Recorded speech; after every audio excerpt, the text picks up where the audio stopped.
Hello everyone, আজ আমরা আলোচনা করব সেন্টেন্স নিয়ে। সেন্টেন্স হচ্ছে গ্রামার একটি গুরুত্বপূর্ণ অংশ। আজ আমরা সেটা নিয়ে আলোচনা করব। প্রথমে সেন্টেন্স অর্থ হচ্ছে বাক্য। সেন্টেন্স অর্থ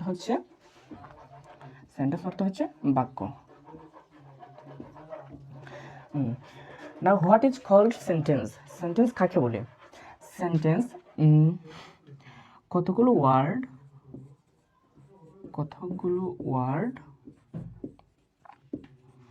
যখন একত্রে বসে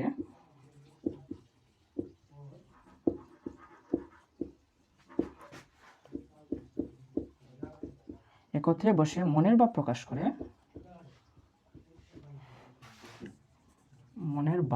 প্রকাশ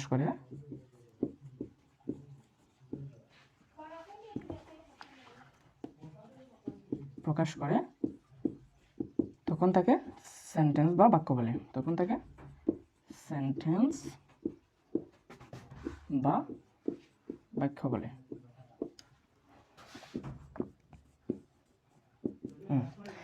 তাহলে সেন্টেন্স কি? কতগুলো ওয়ার্ড যখন একত্রে বসে মনের ভাব প্রকাশ করে তখন তাকে সেন্টেন্স বা বাক্য বলে। যদি মনের ভাব প্রকাশ না করে আবার কতগুলো ওয়ার্ড বসে তখন কিন্তু সেন্টেন্স হবে না। যেমন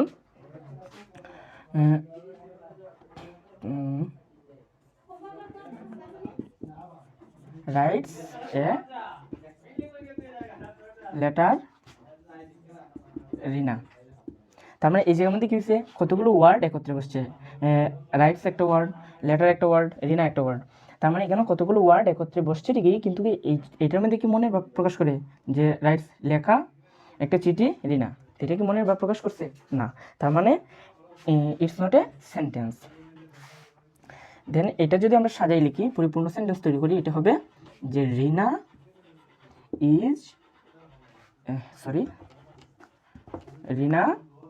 রাইটস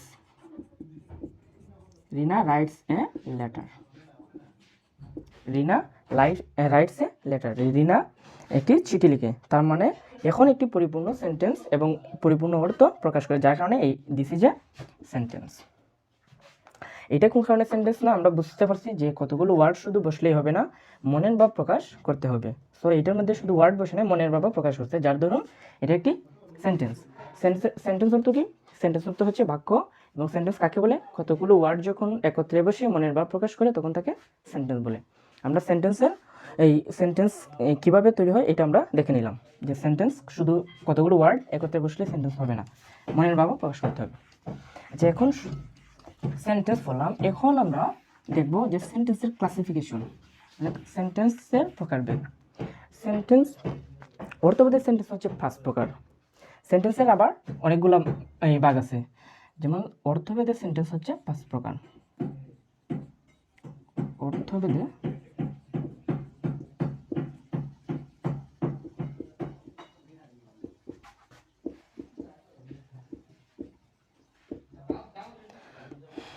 অর্থভেদের সেন্টেন্স হচ্ছে 5 প্রকার। আচ্ছা, সেই সেন্টেন্সগুলো আমরা কি কি দেখি। প্রথমে হচ্ছে অ্যাসার্টিভ সেন্টেন্স।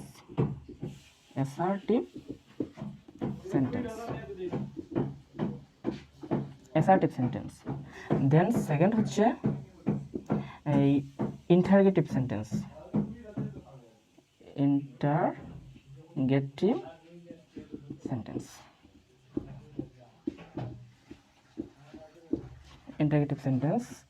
দেন থার্ড হচ্ছে ইম্পারেটিভ সেন্টেন্স।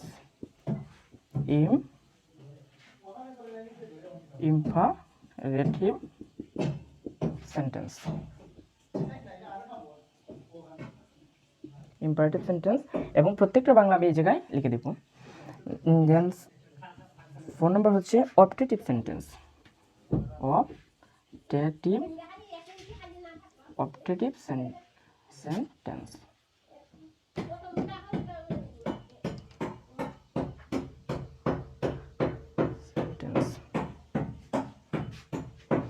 দেন 7 নম্বর হচ্ছে অপটেটিভ সেন্টেন্স।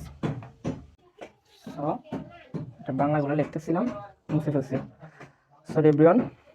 আচ্ছা, অ্যাসার্টিভ সেন্টেন্স। আচ্ছা, আগে সেন্টেন্সগুলো লিখে ফেলি, দেন আমরা সম্পূর্ণ বিস্তারিত জানবো। ফার্স্ট নাম্বার সেন্টেন্সটা হচ্ছে আমাদের এই exclamatory sentence. Sentence, exclamatory sentence. যে অ্যাসার্টিভ সেন্টেন্স, অ্যাসার্টিভ সেন্টেন্স কি? অ্যাসার্টিভ সেন্টেন্স হচ্ছে বর্ণনামূলক বাক্য। অ্যাসার্টিভ সেন্টেন্স হচ্ছে বর্ণনামূলক বাক্য অথবা বিবৃতিমূলক বাক্য। বর্ণনামূলক বাক্য অথবা বিবৃতিমূলক বাক্য। বর্ণনামূলক বাক্য। অ্যাসার্টিভ সেন্টেন্স হচ্ছে বর্ণনামূলক বাক্য অথবা বিবৃতিমূলক বাক্য। এন্ড এক্সক্লেমেটরি, যেহেতু এই জায়গায় লেখা আছে এক্সক্লেমেটরি সেন্টেন্সটা লিখে দিই। এটা হচ্ছে আশ্চর্যবোধক, আশ্চর্যসূচক বাক্য। আচ্ছা, এখন হচ্ছে অ্যাসার্টিভ সেন্টেন্স কি, এটা নিয়ে আমরা আলোচনা করি যে অ্যাসার্টিভ সেন্টেন্স অ্যাকচুয়ালি কাকে বলে। অ্যাসার্টিভ সেন্টেন্স হচ্ছে যে সেন্টেন্স দ্বারা এই বর্ণনা কোনো কিছু বর্ণনা করাবে অথবা কোনো কিছু বিবৃতি প্রকাশ পাবে, তখন তাকে অ্যাসার্টিভ সেন্টেন্স বলে। যেমন অ্যাসার্টিভ সেন্টেন্স কাকে বলে? যে সেন্টেন্স দ্বারা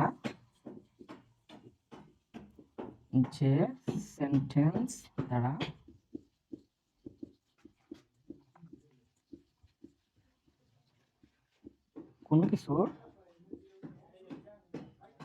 বিবৃতি প্রকাশ পাবে, বিবৃতি প্রকাশ পায় তাকে অ্যাসার্টিভ সেন্টেন্স বলে। তাকে অ্যাসার্টিভ সেন্টেন্স বলে। তাকে অ্যাসার্টিভ সেন্টেন্স বলে।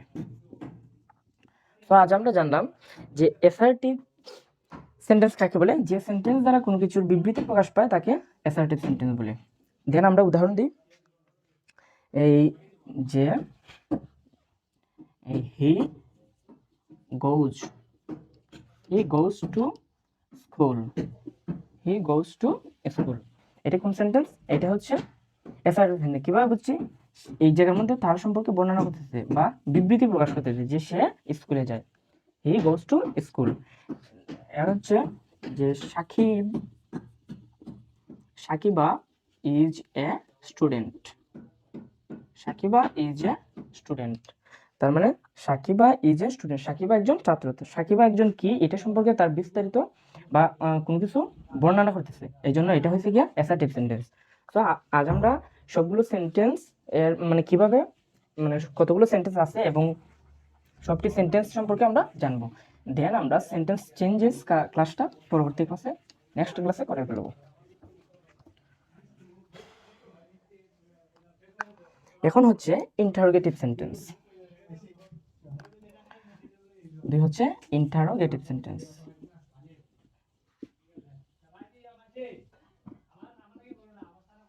Interrogative sentence, interrogative sentence, interrogative sentence হচ্ছে প্রশ্নবোধক বাক্য। ইন্টারোগেটিভ সেন্টেন্স হচ্ছে প্রশ্নবোধক বাক্য, প্রশ্নবোধক বাক্য। আচ্ছা, প্রশ্নবোধক বাক্য তার মানে ইন্টারোগেটিভ সেন্টেন্স কাকে বলে? যে সেন্টেন্স দ্বারা প্রশ্ন করা বোঝায় বা কোনো কিছু জানার উদ্দেশ্যে বা কোনো কিছু জানার জন্য জিজ্ঞাসা করা হয়, তখন তাকে ইন্টারোগেটিভ সেন্টেন্স বলে। যে সেন্টেন্স দ্বারা, আমি আবার বলছি, যে সেন্টেন্স দ্বারা কোনো কিছু প্রশ্ন করা বোঝায় অথবা যে সেন্টেন্স দ্বারা মানে কোনো কিছু জানার জন্য জিজ্ঞাসা করা হয়, তাকে এই ইন্টারোগেটিভ সেন্টেন্স বলে। লিখে দিই, যে সেন্টেন্স দ্বারা প্রশ্ন করা বোঝায়,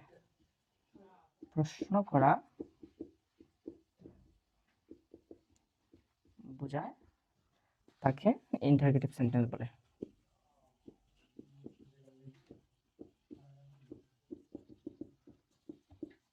ইন্টারোগেটিভ সেন্টেন্স বলে।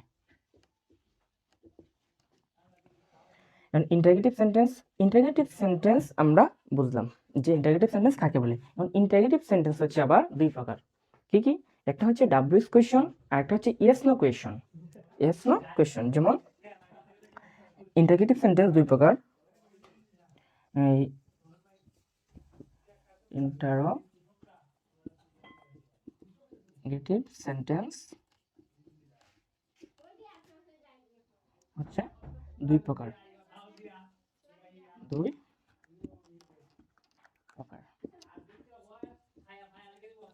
কি কি?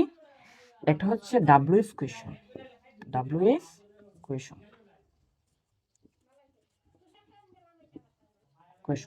আর সেকেন্ড হচ্ছে ইয়েস নো কোয়েশন। হ্যাঁ, ইয়েস নো কোয়েশন।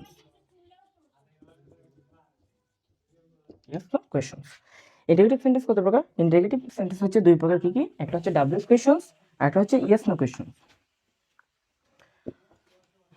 আচ্ছা, দেখি আমরা ডাব্লিউএস কোয়েশনস কোনগুলো এবং ইয়েস নো কোয়েশনস কোনগুলো। যখন আমরা এভাবে জানতে চাই যে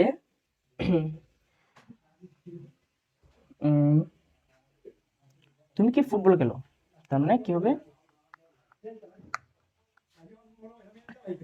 ডু ইউ প্লে ফুটবল? তুমি কি ফুটবল খেলো? তার মানে এই জায়গার মধ্যে আমরা ইয়েস নো কোয়েশ্চন করছি। কিভাবে? এটার আনসারটাই হবে যে ইয়েস অর নো। যদি তুমি ফুটবল খেলে থাকো তার মানে হবে যে ইয়েস আই ডু, নতুবা হবে যে নো আই ডোন্ট।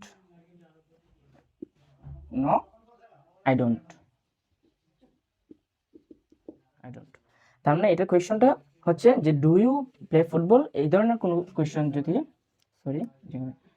এটা হচ্ছে ইন্টারোগেটিভ চিহ্ন বা কোয়েশ্চন মার্ক। যে ডু ইউ প্লে ফুটবল এই ধরনের যদি প্রশ্ন করে তখন হবে আনসারটা হবে ইয়েস আই ডু অথবা নো আই ডোন্ট, মানে আমি খেলি অথবা আমি খেলি না। তার মানে এটার আনসারটা হচ্ছে ইয়েস নো কোয়েশ্চন। এটা হচ্ছে ইয়েস নো কোয়েশ্চন। তো এখন ডাব্লিউএস কোয়েশ্চন কোনটা? ডাব্লিউএস কোয়েশ্চন যে why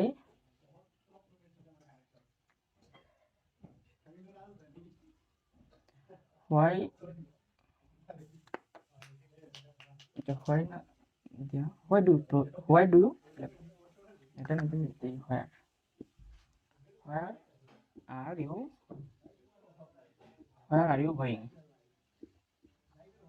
where are you going, যে তুমি কোথায় যাচ্ছ। তার মানে এইটা যদি হয় এটা কিন্তু তুমি ইয়েস অথবা নো দিয়ে আনসার দিতে পারবে না। এটা তোমার মানে বিস্তারিত বলতে হবে যে আমি এই স্কুলে যাচ্ছি অথবা আমি কলেজে যাচ্ছি, যে I go to college or I go to market, যে ইত্যাদি কোনো কিছু আনসার দিতে হবে। তার মানে এইটা হচ্ছে ডাব্লিউএস কোয়েশ্চন, এটার মধ্যে ডাব্লিউএস আছে। সো এখন আমরা ইন্টারোগেটিভ সেন্টেন্সটা বুঝলাম। এখন থার্ড হচ্ছে ইম্পারেটিভ সেন্টেন্স।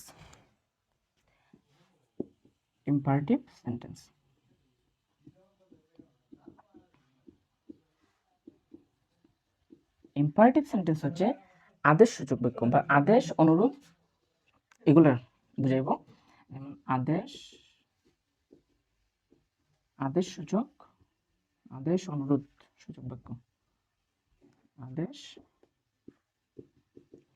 অনুরোধ উপদেশ, আদেশ অনুরোধ সূচক বাক্য।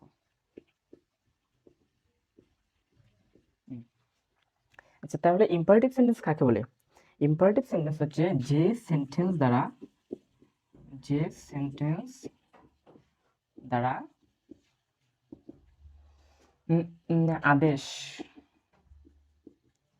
আদেশ উপদেশ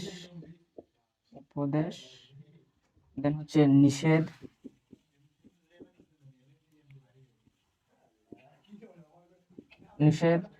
প্রস্তাব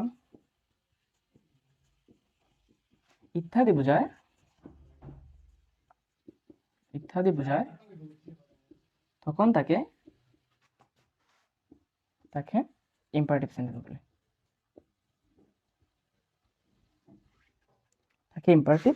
বলে।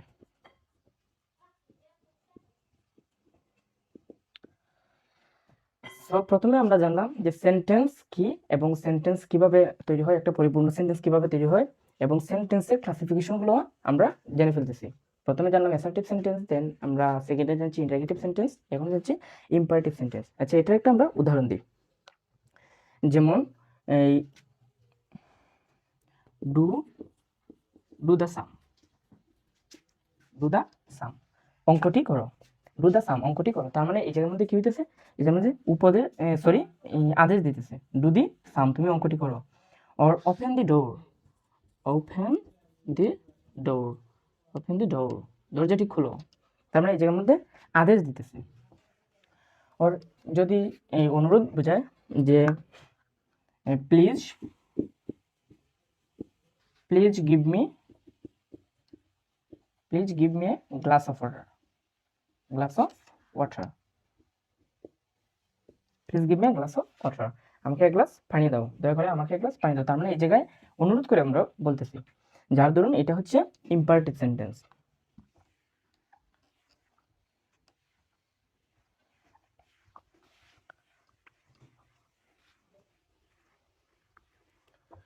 এখন হচ্ছে অপটেটিভ সেন্টেন্স, অপটেটিভ সেন্টেন্স।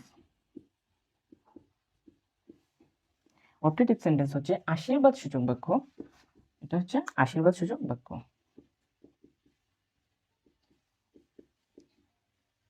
আশীর্বাদ সূচক বাক্য, আশীর্বাদ সূচক যে সেন্টেন্স দ্বারা ইচ্ছা, আকাঙ্ক্ষা, আশীর্বাদ ইত্যাদি বুঝাইব, তখন তাকে অপটেটিভ সেন্টেন্স বলে। যে সেন্টেন্স দ্বারা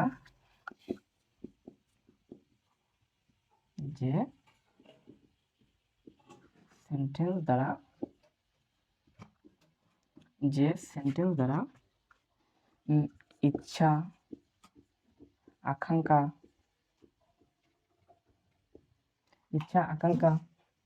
প্রার্থনা,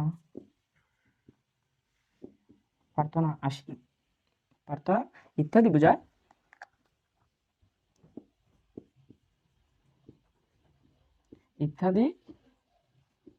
বোঝায়, তাকে অপটেটিভ সেন্টেন্স বলে, তাকে অপটেটিভ সেন্টেন্স বলে।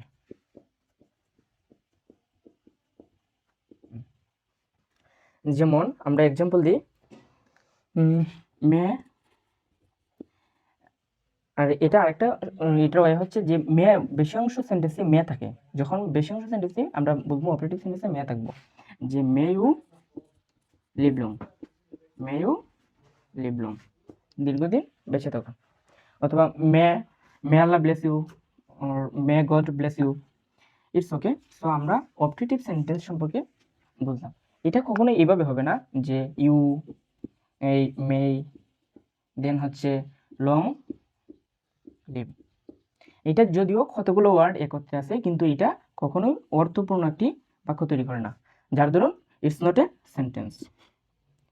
যে সেন্টেন্সে মানে কতগুলো ওয়ার্ড থাকাকালীন মনের ভাব প্রকাশ করব, সেটাই হচ্ছে প্রকৃত সেন্টেন্স। তো ইটস ওকে, আজ আমরা আরেকটা সেন্টেন্সের সম্পর্কে জানবো, দেন আমরা চেঞ্জেসগুলো আরেকটা ক্লাসে আলোচনা করব। হচ্ছে ফার্স্ট নাম্বার হচ্ছে exclamatory sentence, exclamatory sentence. Exclamatory sentence মানে হচ্ছে আশ্চর্য সূচক বাক্য, আশ্চর্য সূচক বাক্য, আশ্চর্য সূচক। তার মানে এটা, মানে এটার মিনিং বুঝেই তোমরা বুঝে ফেলতেছো যে এটা এই সেন্টেন্স দ্বারা কোনো কিছু আশ্চর্য করা বুঝাইবো। যখন যে সেন্টেন্স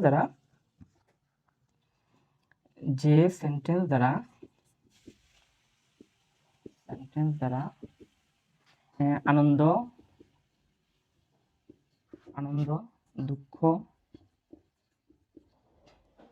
দুঃখ, বেদনা আশ্চর্য করা বোঝায় বা ইত্যাদি প্রকাশ পায়, ইত্যাদি বোঝায়, থাকে এক্সক্লেমেটরি সেন্টেন্স বলে, এক্সক্লেমেটরি সেন্টেন্স বলে, এক্সক্লেমেটরি সেন্টেন্স বলে। যেমন আমরা উদাহরণ দিই, এই হুররে, হুররে, হুররে, এই হুররে তার মানে একটু আশ্চর্য কথাটা বলতেছে, এই জন্য একটু এটাকে বলে যে আশ্চর্যসূচক চিহ্ন, এটাকে বলে আশ্চর্যসূচক চিহ্ন। যে hooray Bangladesh, Bangladesh on the match, on the match না they win the match, win the match. তার মানে হুররে বাংলাদেশ ম্যাচ জিতে গেছে, তার মানে এটা আনন্দের সহিত আমরা বলতেছি। যখন আনন্দের সহিত এটা বলি, এটা হচ্ছে আনন্দ, এই আশ্চর্যসূচক বাক্য। দেন আরেকটা হচ্ছে, আমরা আরেকটা উদাহরণ দিই, উদাহরণ দিয়ে আমরা এই ক্লাসটা শেষ করব। যে alas, alas, alas I am undone, alas I am undone. So everyone, আজ আমরা সেন্টেন্স কি এবং সেন্টেন্সের ক্লাসিফিকেশনগুলো জানলাম, যে সেন্টেন্স কাকে বলে এবং সেন্টেন্স কত প্রকার, সবগুলো আমরা জানছি। এবং নেক্সট ক্লাসের মধ্যে আমরা এই সেন্টেন্সের চেঞ্জেসগুলো, যেমন অ্যাসার্টিভ সেন্টেন্সের মধ্যে দুইটা আছে, একটা হচ্ছে অ্যাফার্মেটিভ সেন্টেন্স, আর একটা হচ্ছে নেগেটিভ সেন্টেন্স। আমরা অ্যাফার্মেটিভ থেকে নেগেটিভে কীভাবে নেই এবং অ্যাসার্টিভ সেন্টেন্স থেকে ইন্টারগেটিভে কীভাবে নেই, মানে চেঞ্জেসগুলো আমরা বিস্তারিত আলোচনা করব। সো আজ এতটুকু পর্যন্তই। আমাদের চ্যানেলটি সাবস্ক্রাইব করবেন এবং আমাদের পেজটি ফলো দিয়ে পাশে থাকবেন। সবাইকে ধন্যবাদ।